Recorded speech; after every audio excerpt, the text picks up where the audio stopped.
قاودي غداتين وسهلا مرحبا بكم يا جماعة الخير. صباح الخير عليكم زول الفلاون والسلام عليكم مساء الخير عليكم pour celles et ceux qui vont nous regarder ce soir. J'espère que vous allez bien, j'espère que vous vous portez bien. Beaucoup d'Algériennes et d'Algériens ont été étonnés par le geste de Abdelmajid Tebboune de venir en aide ou de porter secours au Liban qui vit une grave crise d'alimentation d'électricité, de graves crises en matière d'approvisionnement d'électricité et des coupures d'électricité extrêmement intenses. L'Algérie avait effectivement décidé de donner du carburant gratuitement au Liban qui traverse une crise très aiguë.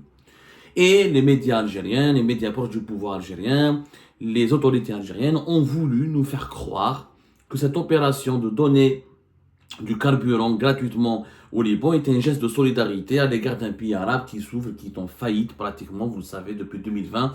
Le Liban connaît une crise de cessation de paiement, une crise économique et financière terrible pour ce beau pays, pour ce pays que nous aimons tous. Le Liban, qui était naguère la Suisse du monde arabe, est aujourd'hui, à cause des conflits politiques à ses frontières, à cause notamment de l'impact de la politique israélienne en Palestine, à cause des problèmes régionaux et des ingérences étrangères sur son territoire, le Liban est le laboratoire, malheureusement, de tous les malheurs du Proche ou du Moyen-Orient. Là, nous avons fait une enquête. Nous avons voulu comprendre, est-ce que ça, l'Algérie, est-ce que le régime algérien a fait ça gratuitement pour les beaux yeux des Libanaises et des Libanais? Est-ce que l'Algérie a décidé de donner du carburant gratuitement pour les beaux yeux des Libanais et des Libanaises, ou des Libanaises et des Libanais? C'est complètement faux. Il n'y a absolument rien d'un sentiment, rien, cette opération ne relève aucunement d'un sentiment de solidarité. En réalité, ce que nous allons vous révéler aujourd'hui, et je vous demande beaucoup de nous accorder toute votre attention, en réalité, le carburant algérien qui a été donné, offert là, au Liban, entre dans le cadre d'un deal qui a été négocié pendant plusieurs semaines par les États-Unis d'Amérique, la France et l'Algérie, afin d'aboutir à un accord secret avec les partis politiques ou là, les groupes politiques les plus puissants au Liban, dans le but de ne pas aggraver les tensions avec Israël. Je vais faire beaucoup de pédagogie pour vous expliquer ce qui s'est passé. L'Algérie a été sollicitée officiellement par les États-Unis d'Amérique et la France. L'ambassadrice des États-Unis d'Amérique à Alger, Madame Elisabeth Moore-Obin, et le chef des services secrets algériens, le patron du renseignement extérieur et de la DDSE, la Direction de la documentation de la sécurité extérieure, le général-major Mohamed Jebbar, a été aussi à mener des négociations aussi avec ses homologues français. Les autorités françaises ont dépêché, ont mis en place un circuit de négociations officielles avec les autorités algériennes. Les négociations ont été gérées entre les services secrets des deux pays. Du côté algérien, c'est le général-major Mohamed Jebbar qui a géré cette opération. Les autorités françaises et les autorités américaines. Les Américains ont demandé à la fois à leur service de renseignement, mais surtout à leur ambassadrice très active, très dynamique, qui a beaucoup d'entrées au sein du régime algérien, Madame Elisabeth Moore-Obin, de convaincre l'Algérie de donner, de prêter ou de faire un geste, de donner une bonne quantité de carburant afin de soulager le Liban qui traverse une grave crise de coupure d'électricité. Les États-Unis d'Amérique et la France avaient besoin du carburant algérien pour négocier un accord politique avec des partis politiques et des groupes politiques puissants au Liban afin de calmer les tensions avec Israël. C'était cela le véritable deal que le carburant algérien a alimenté, ce deal secret qui n'a jamais été révélé et dont nous allons vous révéler les grands dessous. Alors, étape par étape, il faut savoir que le Liban traverse une crise d'électricité. Pourquoi le Liban n'a pas d'électricité? Parce que le Liban est un pays qui n'arrive pas à payer. Il ne paye pas. Il n'a pas d'argent pour le payer. Et depuis juillet 2024, le Liban, les centrales électriques du Liban, utilisaient essentiellement du fuel, du carburant, du fuel ou du gasoil, notamment du fuel, voilà, c'est du fuel, qui provient de l'Irak. C'est l'Irak qui était récemment le fournisseur le plus important des centrales électriques du Liban. Sauf que le Liban n'a pas payé. Il y a des impayés qui dépassent les 500 millions de dollars. Et l'Irak, le gouvernement irakien, s'est impatienté, il a exprimé son mécontentement, il a dit que c'est pas normal que nous vous donnons du fuel, nous vous donnons des carburants, nous vous donnons de quoi alimenter vos centrales électriques et vous ne nous payez pas. Donc l'affaire Kibret entre les Irakiens et les Libanais.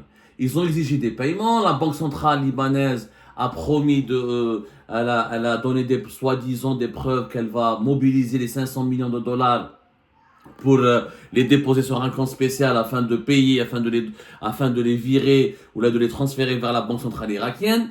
Mais rien n'a été fait au mois de juillet 2024. Même il y avait une somme qui devait être payée en extrême urgence, c'était 164 millions de dollars que les Liban devaient verser à l'Irak et ça n'a pas été versé ou là, ça a pris en tout cas beaucoup de retard. Et les Irakiens ont commencé à ne pas livrer tous les volumes, toutes les quantités de carburant et de fuel nécessaires pour le fonctionnement des centrales électriques au Liban. Les centrales électriques au Liban fonctionnent essentiellement dans leur majorité avec du fuel. Donc la crise a éclaté. Le 17 août 2024, la crise était tellement grave que beaucoup de régions, l'extrême majorité des régions au Liban connaissaient des coupures d'électricité très graves. D'abord, il faut savoir que l'électricité H24 n'existe pas au Liban. Le Liban, malheureusement, à cause de sa mauvaise situation économique, des guerres, de tout ce qu'il a traversé depuis les années 70, de sa proximité avec Israël, la Palestine, le problème, les ingérences étrangères sur son territoire, ingérences saoudiennes, iraniennes, etc. Il a beaucoup de problèmes, n'a jamais pu construire une économie sérieuse et structurée, en dépit de l'importance de la diaspora libanaise, des talents qu'il y a dans ce pays-là, du capital humain et les capacités extraordinaires de ce pays. Donc, le Liban, 17 août, il faut savoir déjà au Liban, même à Beyrouth, il y a beaucoup de quartiers résidentiels, électrogène. C'est-à-dire, si tu as 6 heures, 7 heures d'électricité par jour, c'est déjà une performance. Vous l'êtes maintenant même pas 3-4 heures d'électricité par jour, à cause de cette crise d'approvisionnement en matières premières, en fuel, pour faire fonctionner les centrales électriques. Il faut savoir que l'Algérie et le Liban se connaissent déjà très bien dans ce domaine-là, parce qu'avant l'Irak, c'était l'Algérie qui était pratiquement le premier fournisseur de fuel au Liban. C'est l'Algérie qui permettait au Liban de produire l'essentiel de son électricité. Et d'ailleurs, les rapports entre l'Algérie et le Liban se sont détériorés. L'Algérie ne fournissait plus du carburant au Liban depuis le fameux scandale du fuel frelaté. On appelle ça le fuel frelaté. Rappelez-vous, entre avril 2020 et juillet 2020, un scandale de corruption éclate au Liban et on a impliqué la Sonatrach, la compagnie nationale des hydrocarbures. On a impliqué dans ce scandale. Il y avait 17 personnes au début qui ont été arrêtées en avril 2020, excusez-moi. Ensuite, il y avait une vingtaine de personnes qui ont été arrêtées jusqu'à juillet 2020. Ensuite, 2 navires appartenant à Sonatrach, qui ont été affrétés, qui ont été utilisés pour la flotte d'une filiale de Sonatrach pour exporter du carburant et des produits pétroliers à travers le monde, ont été saisis, séquestrés au Liban. Il y avait une crise politique entre le Liban et l'Algérie en 2020. Où cela? Alors, la justice libanaise avait enquêté en avril 2020 sur un scandale comme quoi l'entreprise d'État, à l'époque, l'entreprise d'État toujours, l'EDL, comment on appelle ça? L'EDL, c'est Électricité du Liban, et avait acheté auprès d'une filiale de Sonatrach une cargaison de carburant qui était frelatée, qui était périmée. Et on avait accusé, la justice libanaise, elle a ouvert une enquête et avait accusé des responsables politiques et des responsables des hommes d'affaires et des lobbyistes, des affairistes, des responsables affairistes au Liban, d'avoir détourné de l'argent pour acheter du carburant de très mauvaise qualité afin de le fournir au pays, afin de le fournir à des centrales électriques au Liban. Ça, donc on a même à l'époque annoncé, les médias libanais et même les autorités libanaises judiciaires, les autorités judiciaires avaient même annoncé à l'époque l'arrestation d'un responsable de Sonatrach au Liban. Ce qui était faux, parce que Sonatrach a été mêlé à ce scandale, elle n'avait strictement aucun lien. C'était un problème. Avec le Liban, il y a beaucoup de guerres de clans, c'est un pays instable politiquement, c'est un pays où le système politique est très particulier, il y a le confessionnalisme là-bas, il y a les sunnites, il y a les chrétiens, il y a les chiites, il y a les druzes. Chaque parti, chaque communauté, elle a un quota au sein du gouvernement. C'est un système politique très difficile. C'est un pays très fragile. En réalité, ce scandale, Sonatrach n'avait rien à voir. Il n'y a pas eu de fuel frelaté. Il y avait de la corruption au sein du gouvernement libanais, au sein de l'économie libanaise. Mais la Sonatrach était victime elle-même des pratiques de la mafia, de ces cercles corrompus libanais, puisque la Sonatrach se contentait juste de vendre du carburant. Ce que le carburant, quand il arrive au Liban, ce qu'il devient, parce qu'apparemment, c'est une tradition au Liban, malheureusement, pour ce pays. Beaucoup de carburant qui était exporté vers le Liban, une partie a été détournée, revendue au marché noir, ou l'a revendue sous le manteau, au marché parallèle, et ça aggrave la crise de l'électricité au Liban, et des responsables du secteur de l'électricité au Liban, les responsables au niveau des ports, du secteur en charge des importations, s'enrichissaient illégalement. La Sonatrach avait à l'époque, on a eu des enquêtes, on avait expliqué en 2020 l'histoire de cette histoire, on a été l'un des rares médias qui ont fait publier plusieurs investigations sur ce sujet-là. On avait expliqué qu'effectivement, de 2005 à 2020, l'Algérie vendait au Liban pour pratiquement 200 millions de dollars chaque année du carburant. Une filiale de Sonatrach qui s'appelait la Sonatrach Petroleum Corporation, qui est une filiale de Sonatrach basée à Londres, avait un contrat avec le ministère libanais de l'électricité et de l'eau. Ce contrat date de 2005. Il était renouvelé chaque 3 ans. Chaque 3 ans, les deux pays le renouvelaient. Et le contrat a expiré en décembre 2020. Le 31 décembre 2020, le contrat a été expiré et l'Algérie ne l'avait pas renouvelé. Parce que l'Algérie avait protesté à l'époque contre la mauvaise réputation, les décisions arbitraires et les accusations graves et infondées formulées par la justice libanaise et une partie des autorités libanaises contre la Sonatrach. Donc le contrat avec Kenbin, une filiale de Sonatrach basée à Londres, le ministère de l'électricité et de l'eau du Liban, à travers l'électricité du Liban, l'Algérie a cessé de livrer du carburant en décembre 2020. Le contrat n'a pas été renouvelé parce que l'Algérie, l'Algérie avait complètement raison. Les Libanais, ils ont des guerres de combinaisons, ils ont des règlements de compte, il y a beaucoup de corruption, c'est un pays qui a cessation de paiement, ils n'arrivent pas à payer. L'Algérie, elle a préféré se retirer à juste titre. Je me retire, quand le jour où vous allez régler vos problèmes, ce jour-là, revenez vers moi et on va essayer de revoir ou de réétudier ou de renégocier un nouvel accord. Depuis décembre 2020, l'Algérie s'est retirée.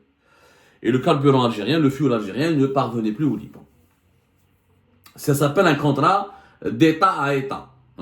Go to go, d'un État à un État, entre la filiale de Sonatrach, la Sonatrach Petroleum Corporation, et le ministère libanais de l'électricité et de l'eau. Nous avons expliqué tout ça dans Algérie Part. Vous pouvez ça, je vous raconte ça, parce que vous comprenez, l'Algérie déjà, le Liban, elle a eu beaucoup de problèmes. Donc, le geste de solidarité, 4 ans plus tard, il s'est cité, c'est pour ça qu'il n'était pas normal, qu'il n'est pas très honnête, le geste de solidarité. On a été insultés, on a été corrompus. Les autorités libanaises ont insulté Sonatrach. Ils ont dit que Sonatrach vendait du carburant périmé, frelaté, etc.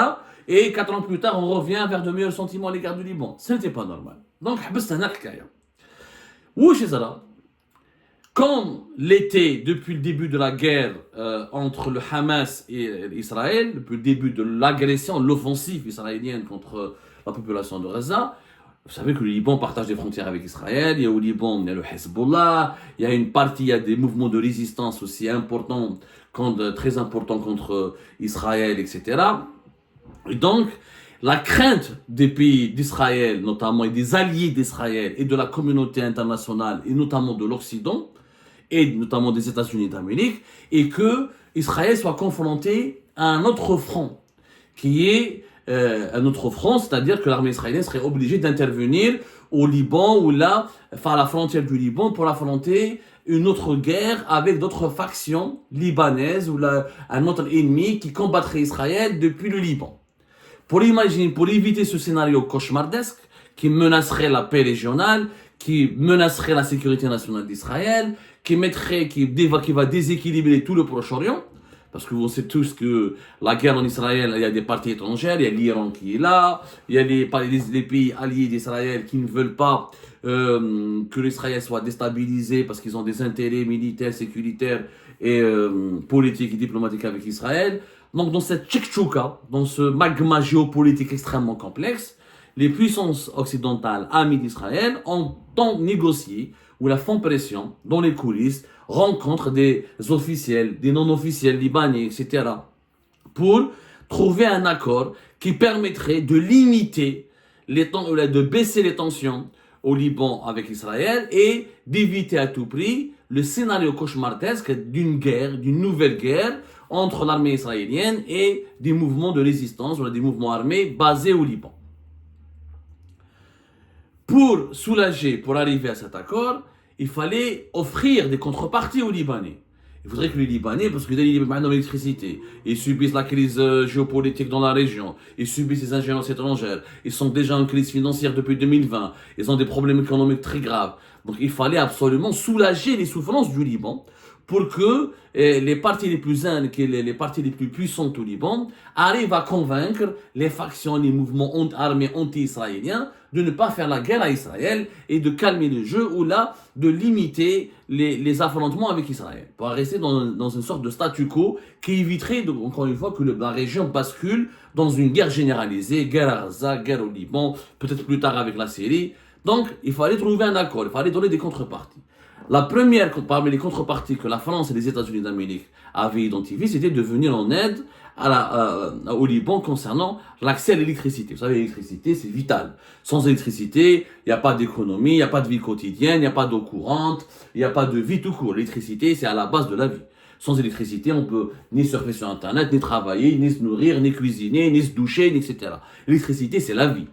Donc, la France et les États-Unis d'Amérique ont compris que puisque l'Irak avait cessé, ne veut plus donner du carburant et du fuel comment on appelle ça, aux autorités libanaises, il fallait trouver un autre fournisseur. Il fallait vraiment trouver un autre fournisseur. Comment? En urgence, comme l'Algérie était le fournisseur traditionnel de 2005 à 2020 du Liban, l'Algérie a été directement évoquée par les autorités américaines et françaises. Les autorités américaines, via leur ambassade à Alger et leur ambassadrice, Madame Elisabeth Obin Moore, sont entrées en contact dès le mois de juillet avec les autorités algériennes pour convaincre les autorités algériennes de faire un geste. C'est-à-dire que les États-Unis d'Amérique ont demandé à l'Algérie officiellement, par le biais du canal diplomatique, il y a aussi les services de renseignement américains qui ont appuyé les efforts de l'ambassadrice des États-Unis à Alger en contactant leurs homologues américains pour négocier avec eux une intervention auprès de la présidence algérienne afin que l'Algérie accepte de donner du carburant au Liban pour remplacer un petit peu pour remplacer le carburant irakien qui n'était pas livré, que l'Irak ne veut pas livrer au Liban, et pour diminuer l'ampleur de l'extrême crise énergétique, l'extrême crise d'électricité qui paralyse le Liban. Les négociations ont commencé. En parallèle, les Américains négociaient avec les Algériens. Il y avait les Français qui sont intervenus. De l'autre côté, les Français aussi. Les Français et les Américains ont les mêmes intérêts. Ils ne veulent pas d'une guerre généralisée au Moyen-Orient. Ils ne veulent pas d'une guerre. Ils ne veulent pas qu'Israël se retrouve sur deux fronts, à la fois à Gaza et à la fois au niveau de ses frontières avec le sud Liban. Donc les Français ont actionné aussi leur réseau, leur contact algérien, notamment par le biais des services secrets français et algériens ont entamé des discussions. Et le général-major Mohamed Jabbar, le patron de la direction de la documentation de la sécurité extérieure, était l'interlocuteur à la fois des Français et des Américains pour essayer de trouver un accord qui permettrait au Liban de bénéficier du carburant algérien. Donc, sollicité par les États-Unis d'Amérique et la France, Tebboune a été convaincu par son staff et par Mohamed Jabbar, et à la suite des comptes rendus qui ont été fournis et des contacts qui ont été initiés avec les Américains, les autorités américaines et françaises, dans les services secrets américains et français, et dans notamment l'ambassadrice américaine à Alger, un accord a été trouvé. Cet accord consiste à quoi? L'Algérie s'est engagée à donner 3 cargaisons, ce qu'on n'a pas été dit, ça n'a pas été dit. C'est ça l'exclusivité. C'est que l'Algérie ne s'est pas engagée à donner une seule cargaison de 30 000 tonnes. L'Algérie, parce qu'une première cargaison de 30 000 tonnes a été livrée au Liban le 27 août dernier. Le 18 août 2024, le Premier ministre algérien Nabil Arbaoui donc autorise, il annonce officiellement que l'Algérie va donner du carburant au Liban. Nabil Arbaoui, notre Premier ministre fantomatique dont on n'entend jamais parler, là, il a réagi, voilà. Nabil Arbaoui, il vient de les affaires internationales. Nabil Arbaoui contacte son homologue libanais, Najib Mikati, où il lui dit sur instruction du président de la République, nous avons téléphoné au président du gouvernement de la République libanaise pour l'informer de la décision prise par le président de la République Abdelmajid Tebboune de soutenir le Liban dans ces circonstances difficiles. Nous fournissons immédiatement au Liban des quantités de carburant afin de faire fonctionner les centrales électriques, de rétablir l'électricité dans le pays. Ça, c'était le 18 août. Donc, l'accord a été conclu, l'Algérie a accepté les sollicitations de la France et des États-Unis d'Amérique. Elle a trouvé un deal américain et français avec l'Algérie. Il a été conclu. L'Algérie passe à l'action. Elle contacte les autorités libanaises. Une première cargaison de fuel algérien donc, a quitté le port pétrolier de Skikda le 22 août 2024. Il s'agit de 30 000 tonnes de fuel à bord du navire Ain et Caire. Et il est arrivé le 27 août, le mardi 27 août 2024 au port libanais de Tripoli. La Sonatrach elle a confirmé que cette quantité de carburant algérien est destinée à assurer l'approvisionnement des centrales électriques libanaises et de contribuer à la restauration de l'électricité dans le pays. La Sonatrach avait même dit que c'était un carburant de haute qualité énergétique et qu'il est totalement adapté à la production de l'électricité. Donc la Sonatrach confirme que la livraison a été faite et cette livraison était gratuite. Alors, l'accord consiste que l'Algérie va faire 3 livraisons. Première livraison au mois d'août, 30 000 tonnes. La deuxième livraison de 30 000 tonnes au mois d'octobre. Et la dernière livraison de 30 000 tonnes au mois d'octobre avant la fin de l'année 2024. L'Algérie s'est engagée à donner 90 000 tonnes de fuel au Liban. 60 000 et 2 cargaisons seront gratuites. 30 000 et 30 000, ça fait 60 000. Et le Liban ne va payer que la troisième, qui est la dernière livraison de 30 000 tonnes. Ça va coûter dans les équivalents d'une trentaine de millions de dollars, d'après nos sources. Sur presque 100 millions de dollars, 90 millions de dollars, le Liban ne devra payer que 30 millions. Et 60 millions de dollars, l'Algérie a accepté de les livrer gratuitement. Voilà le deal. Mais l'Algérie ne l'a pas fait pour les beaux yeux des Libanaises et des Libanais. Et naturellement, il y a un intérêt algérien derrière. Quel est l'intérêt algérien? Pourquoi l'Algérie a accepté, après avoir été salie, après avoir été insultée, le scandale du fuel frelaté, où l'Algérie, la Sonatrach notamment, le Sonatrach c'est l'État algérien. Qui dit Sonatrach dit l'État algérien. Sonatrach c'est la colonne vertébrale de l'État. C'est la vache laitière de l'Algérie. On a insulté la Sonatrach d'être corrompue, d'avoir corrompu les dirigeants libanais, d'avoir fourni du carburant périmé au Liban. Mais l'Algérie, 4 ans plus tard, elle est revenue à des meilleurs sentiments à l'égard du Liban parce qu'il y a un deal avec les Américains et les Français. Derrière ce deal, bien sûr, il y a des considérations politiques en Algérie. Tebboune a gagné le soutien français et américain pour les élections. C'est-à-dire que la légitimité de Tebboune sera reconnue rapidement, juste après l'annonce des résultats des élections présidentielles, le 7 septembre prochain. Les autorités françaises et les autorités américaines ne vont pas mettre en doute ni les résultats, ni le déroulement de l'élection présidentielle, ni la légitimité de Tebboune, et ils se sont engagés à coopérer, à renforcer leur coopération bilatérale avec le régime Tebboune. C'est-à-dire que Tebboune a gagné, quelque part, la caution des Américains, la caution démocratique. Parce que les élections en Algérie, le 7 septembre prochain, tout le monde doute de leur crédibilité. C'est une élection qui se déroule dans le désintérêt total, plein de prisonniers politiques, plein de détenus d'opinion, plein de répression, une opposition totalement verrouillée, totalement étouffée, une société civile qui est abattue, qui est étouffée aussi, la presse libre totalement qui a disparu, qui a été enterrée. Donc c'est une élection, elle n'est pas du tout crédible, il y a un grand discrédit.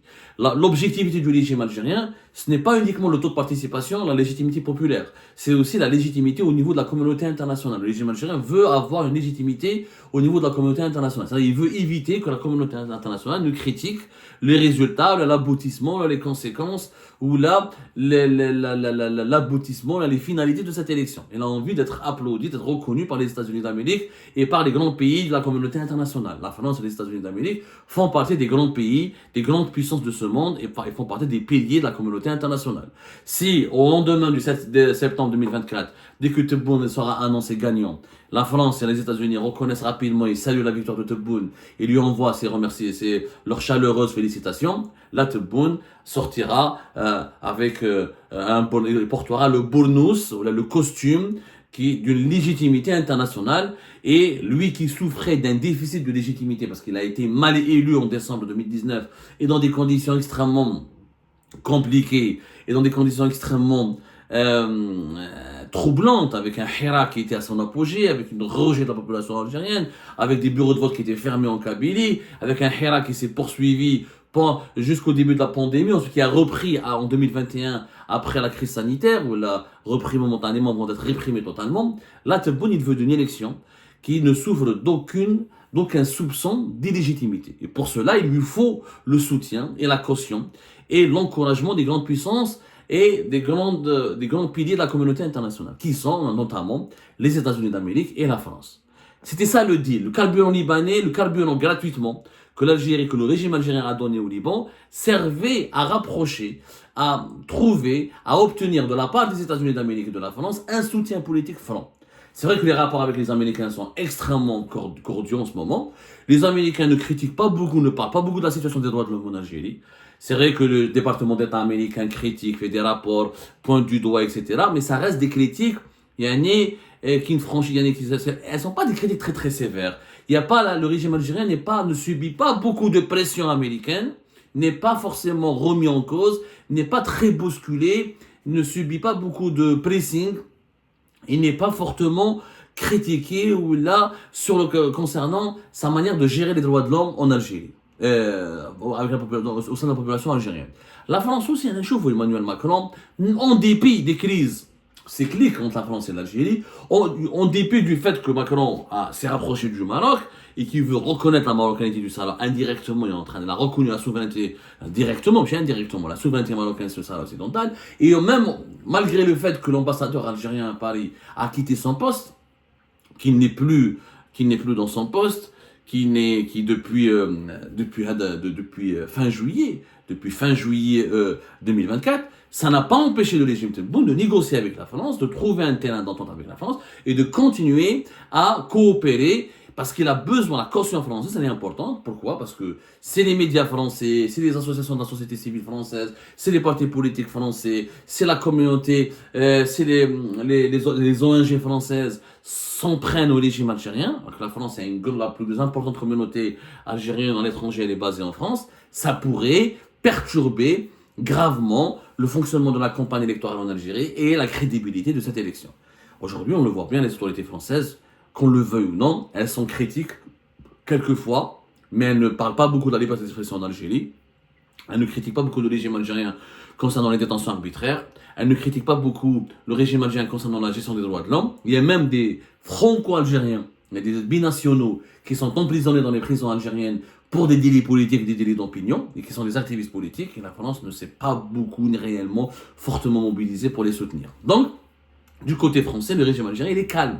Il y a un problème concernant le Maroc et le Sahara occidental, mais sur le reste, dans les autres dossiers, il y a une entente, il y a une harmonie. Il y a une entente harmonieuse, il y a des accords. Il y a eu des désaccords sur la question marocaine et la question du Sahara occidental, mais il n'y a pas d'autres désaccords sur d'autres questions. Voilà l'histoire secrète, c'était ça les dessous secrets plutôt, de ce carburant, de cette livraison, de ce geste, de cette opération de solidarité, supposément, soi-disant solidarité de l'Algérie à l'égard du Liban. Il n'y a absolument pas une solidarité désintéressée, c'est une opération purement politique. Il y aura 3 cargaisons, alors 30 000 tonnes maintenant pour août, je rappelle, gratuit. 30 000 tonnes entre le mois d'octobre 2024, gratuit. Et 30 000 tonnes que le Liban devra payer avant la fin de l'année 2024, vers le mois de décembre 2024. La totalité, la valeur de ces livraisons, c'est plus de 90 millions de dollars. 60 millions de dollars seront pratiquement concédés, et ce sera gratuitement offert par l'Algérie. Le Liban devra s'acquitter d'une facture d'une trentaine de millions de dollars d'ici la fin de l'année 2024, et même le paiement, le Liban ne sera pas pressé de payer, il sera probablement va rien payer pendant 2024 et pourra s'acquitter cette facture en 2025 puisqu'il a en ce moment de graves problèmes financiers et économiques. Et cet accord a permis, et ce carburant algérien donné au Liban a permis aux Américains et aux Français de négocier une entente ou d'approfondir des pourparlers avec des responsables politiques, avec des groupes politiques puissants au Liban pour limiter les tensions avec Israël et ne pas déclencher, éviter le scénario cauchemardesque pour la communauté occidentale, pour la communauté internationale, oui, mais surtout pour les puissances occidentales, à savoir une guerre généralisée contre Israël sur plusieurs fronts.